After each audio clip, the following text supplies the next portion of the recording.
Well, by now you've probably seen a lot of negative coverage of the Justice Department's Anti-weaponization fund. It's a nearly $1.8 billion fund that President Trump set up for victims of lawfare and government persecution. But critics say it's a slush fund to help the president's allies. Some of the headlines, of course, look bad, as usual, but there's no denying that there have been people in Trump's orbit over the years who have been suffered greatly because of their association with him, to the point where they've faced financial ruin over nothing. That includes our next guest, longtime Trump ally and former HHS spokesperson Michael Caputo. He just filed the first claim for reimbursement from the fund. Caputo was one of the targets of the FBI's russiagate investigation, which took a massive hit on him and his family. He says it ruined his career, drained his family finances, and wreaked havoc on their personal lives. Michael Caputo joins me now to share his story. Michael, it's so great to see you. Just tell people, why are you the first person to file a claim for this anti-weaponization fund? Tell us exactly what your story is. Well, I think what most people don't understand is I worked on the 24 campaign as a policy advisor. Weaponization, or the anti-weaponization policy, was one of the policies I worked on.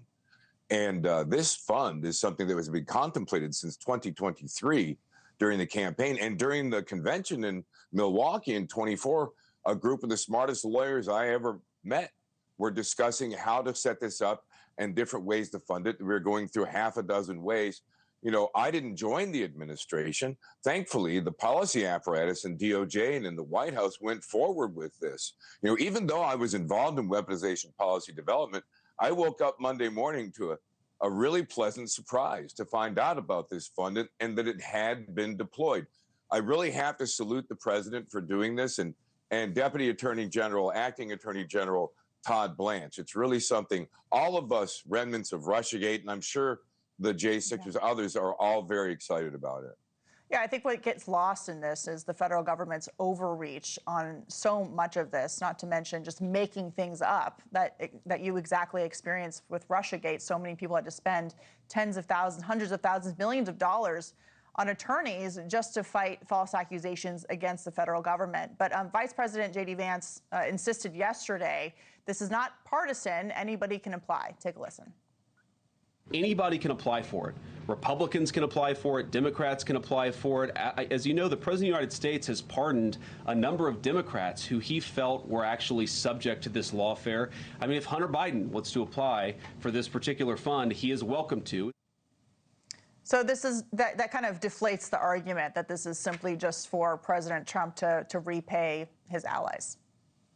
It's true, and I think the president has been contemplating this for as long as I know, for years, and what's been deployed here is really unique. I don't really know the parameters of it. I don't know the processes that are being laid out. They have to appoint a panel of people that will be considering each case. I think this looks careful and really consistent. But I think one thing that people don't understand is that I had a second FBI investigation opened into me and my family in the first quarter of Biden's presidency in 2021. And that surveillance of my family doubled down when I joined the campaign and actually continued until December of 2025. A full year of the Trump campaign, the FBI was hiding the fact that they were surveilling me and my family. This has to stop. And I think the president's fund is a way to really get at it. What came of that surveillance? Did they ever charge you? Did they ever tell you were under investigation, or were they just harassing you? I think it's just harassment. We would see them around. After Russiagate, I began to recognize the kind of, regulation haircut that would be picking through our garbage. These people really, if you look, they actually issued a search warrant in that bogus Biden era investigation, the second one. 9 years of investigations, our family. They issued a search warrant a week after we won the 2024 election, going into my bank accounts, all my emails, all my communications, everything, after we won. And the reason they said is because they wanted to see if I was communicating with Russia. These people, I'm sorry, I know we're not supposed to use the word, but they're retarded. There's a long list of people who felt like they were targeted, or not just felt like they were targeted. You had a number of President Trump's attorneys who were looked at by the federal government simply for representing him, which of course is very anti-American. The goal was, of course, to intimidate people into not working for the president at any level, whether it was the chief of staff or whether it was as a spokesperson for an agency like HHS, like you. Do you know anybody else who is considering filing a claim like you have? Oh, just about everybody else. One of the things I did after the Russiagate stuff fell apart, I call our gang the remnants of Russiagate. I started reaching out to all the remnants. The Carter Page, I got to know him really well. J.D. Gordon became a very good friend of mine. Of course, Paul Manafort, Roger Stone, my mentors. But it goes into people like Waleed Ferris. You know, Waleed Ferris never did a thing wrong. They never charged him with anything. It changed his children, his family's lives to be chased down like this. And he won't even tell me how much he paid out in legal fees.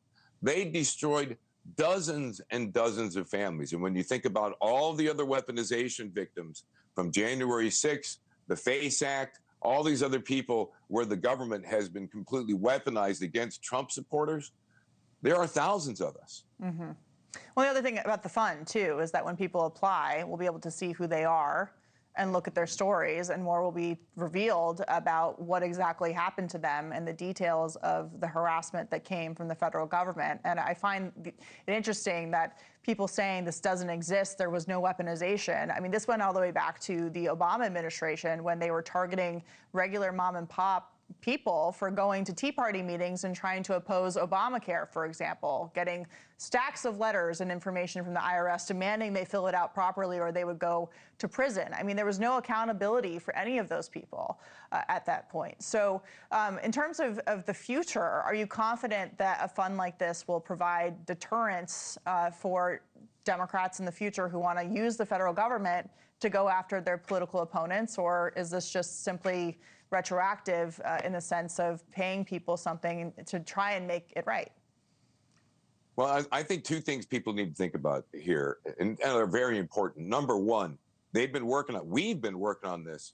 The Trump team has been working on this for since 2023. Mm-hmm. And really smart lawyers have been looking at the ins and outs of this fund and how to get the funding done. If they think, if the president's opponents think that somehow or another this is just off the cuff, they're in for a real fight in litigation. Additionally, I think it's important for everybody to understand the Deputy Attorney General, Todd Blanche, does not like weak cases. We know that because of the way he stood up early on during the administration.